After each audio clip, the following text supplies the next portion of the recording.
Since Governor Alex Otti's recent media chat, many supporters have celebrated the sharp drop in Abia's domestic debt profile. I have to also look at how other Southeast states are doing in terms of debt repayment. According to Debt Management Office DMO data, Abia State's domestic debt dropped from about 142.4 billion naira in June 2023 to 48.4 billion by December 2023. This represents a debt reduction of roughly 66%. But Abia was not the only Southeast state that recorded a major reduction. Of course, you know that there is considerable increase, multiple increase of the monies that are coming into our states through FAC allocations monthly since the removal of subsidy by President Bola Tinubu.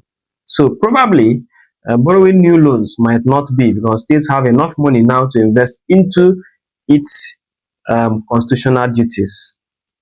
Now, back to the discussion. Anambra State saw one of the sharpest drops in the region.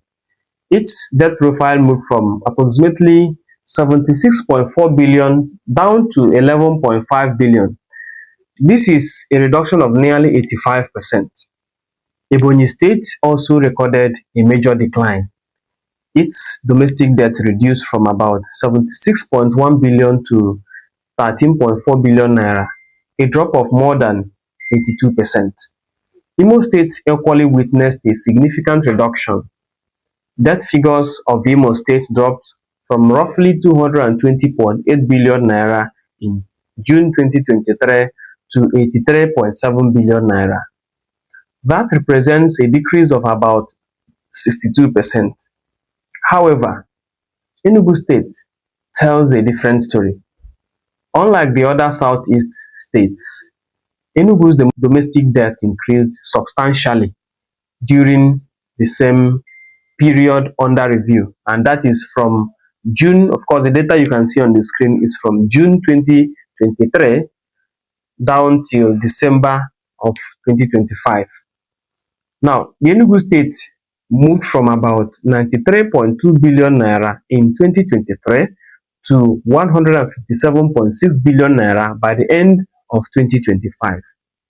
That is an increase of approximately 69%.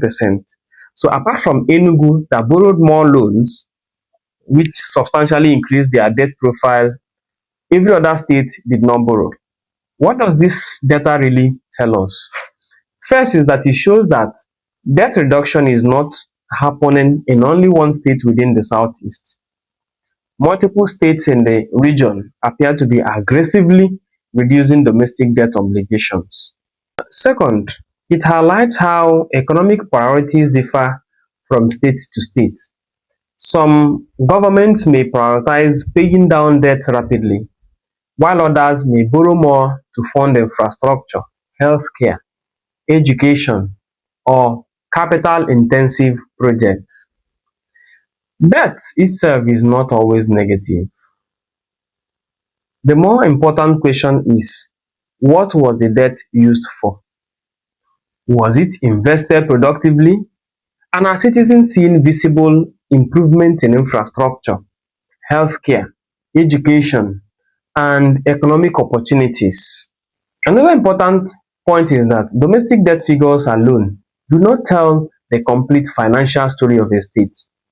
There are also external debts, internally generated revenue, federal allocations, ongoing projects, and future liabilities that influence the real financial positions of each state.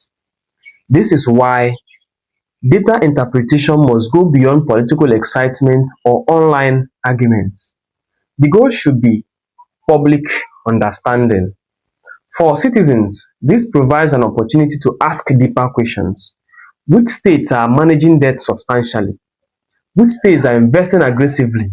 And which strategies are producing visible development outcomes?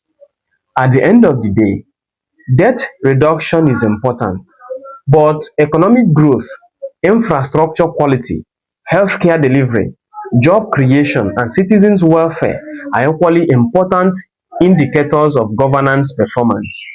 And that is why Numbers should always be examined in context, not just in headlines.